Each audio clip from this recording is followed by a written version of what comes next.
Как ты думаешь, на Кавказе существует национализм? Да. А у каких народов это ярко Ну вот я как сказал. и выраженно?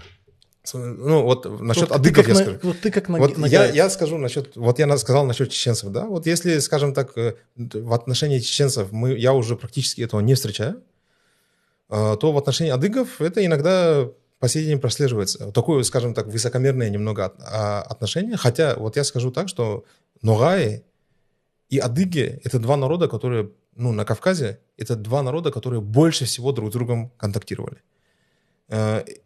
Хоть мы, скажем так, не родственные по языку, абсолютно две разные языковые группы и так далее, но при этом мы очень сильно друг друга проникли, очень сильно, очень давняя история у нас добрососедства и так далее. То есть та же самая традиция аталык, да, она больше всего прослеживается именно между нашими двумя народами, ногай и адыги. Но сегодня очень интересная ситуация. Вот однажды мы как-то организовывали мероприятие по поводу, ну, на тему ногайских эпических произведений, и мне было, скажем так, очень важно представить там, скажем, элементы ногайского эпоса в других народов. Там я изучил турецкую, например, да, вот среди турок, как они там, например, ногайские эпические произведения осваивали и так далее.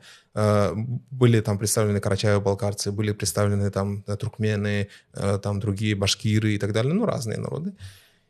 Но среди черкесов, как бы, у черкесов и у нас очень много, как бы, взаимосвязи. Например, у них есть сказки, вот у адыгейцев, там, у западных черкесов есть сказки там про Эдиге, про основателя Ногайской Орды. Это очень интересный такой, скажем так, аспект истории, который нас связывает, который нас сближает. То, что Эдиге – это ключевая фигура для нашего, скажем так, да, вот для нашего народа это, скажем так, ключевая фигура, и поэтому сказание о нем у нас самое распространенное. То есть эпос Эдиге – это ключевой эпос нашего народа. Как эпос про Оғuz-хана для агузских народов, так и Эдиге для нас, короче. И вот то, что он есть среди черкесов, это говорит же о еще большем тесном, скажем, взаимодействии. При этом у нас, например, есть элементы нардского эпоса. Это, как, скорее всего, и у нас тоже было изначально, потому что у нас вот эти скифо-аланские элементы все-таки есть. Но это и влияние адыгов я тоже не отрицаю, как бы тоже было.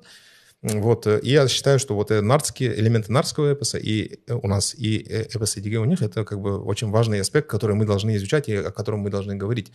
Но когда мы начали искать, кто бы пришел к нам, интересная ситуация произошла. Я попросил своего друга, который является кандидатом исторических наук, чтобы он позвал одного человека, которого нам порекомендовали. И когда он позвонил, я не буду говорить имен и так далее, чтобы не было, да. Когда он позвонил этому ученому, тот тоже ученый, как бы, да, вот он то ли кандидат, то ли доктор филологических наук, и попросил принять участие, пригласил к принятию участия, тот сказал, что не лезет в дела кочевников. Угу. То есть, ну, это такое высокомерие, скажем так. Я не лезу в дела кочевников. Короче, вот так вот ответил, и как бы на этом разговор окончился. Но, честно говоря, это неприятно. То есть это же, ну, явно такое, скажем так, высокомерие. Но почему оно возникает? Да, вот этот вопрос. Почему оно возникает? Дело в том, что у адыгов очень часто бывают, скажем так, споры с карачаево-балкарцами. Вот карачаево-балкарцы, с одной стороны, и адыги, с другой стороны, они не могут никак поделить между собой, я не знаю что. Это конфликт, который застарелый, о чем тоже нужно говорить, на самом деле. Мы не должны замалчивать эти проблемы, мы должны об этом говорить. У карачаево-балкарцев и у адыгов есть много противоречий. Хотя как бы вместе живут, рядом живут и так далее, и братские народы, но все-таки это есть. И вот со стороны карачаево-балкарцев очень часто разыгрывается карта того, что вот это вот то, что у вас, это ногайское. И таким образом, хотя ногай не участвует в этих, скажем так, конфликте между карачаево-балкарцами и адыгами, да, мы становимся невольными такими, скажем так, невольным инструментом в руках одной из сторон. Это плохо, на самом деле. Я не сторонник этого, я против того, чтобы нас фактор, ногайский фактор и так далее использовали против кого-либо. И как бы, когда постоянно тебе говорят, что вот это вот у тебя, это ногайское, вот это ногайское, вы на самом деле не то, вы это там и так далее, у адыгов уже идет отвращение ко всему то, что может связаться с ногаями, и поэтому у них такое отношение. Типа, когда ты им говоришь, давай вот это вот посмотрим, вот это ногайское там влияние. Мы это не с точки зрения того, что смотри, что мы вам принесли. Ни в коем случае у нас взаимовлияние, как бы, да, было это равнозначное между нами. но они это уже воспринимают как козырь в руки карачаево-балкарцев. То, что как бы это подтверждает то, что говорят карачаево-балкарцы, и поэтому они сразу воспринимают это в штыки. И именно из-за этого же, скажем так, конфликта между двумя народами у адыгов в какой-то мере, к сожалению, даже, скажем так, возникает в общем тюркофобия. В общем тюркофобия, потому что карачаево-балкарцы же тюрки, Да. ногаи тоже тюрки, и они вообще от всего тюркского как бы стараются держаться подальше.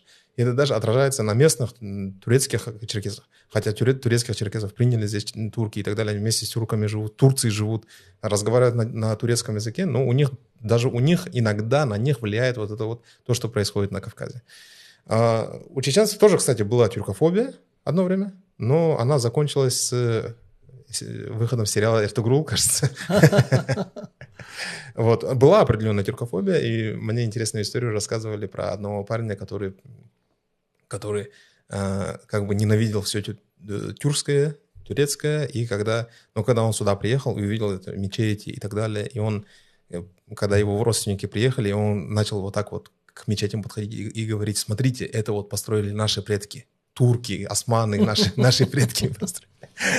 То есть, на самом деле, если по большому счету смотреть, скажем так, изучение истории, объективное изучение истории, это является ключом к решению многих вот этих вот проблем, да, скажем так, каких-то стереотипов и так далее, может оказаться решением. Но, с другой стороны, необъективное изучение истории, предвзятое изучение истории и, скажем так, в какой-то степени пропаганда, с одной стороны, да, вот с какой-нибудь, она может явиться причиной национализма или фобии к какой-либо, скажем так, стороне и так далее, и ненависти или же возвышению над кем-либо. Это же должно привести на самом деле к объединению, а не к разъединению. Вот именно, то есть я считаю, что история, она должна к этому привести.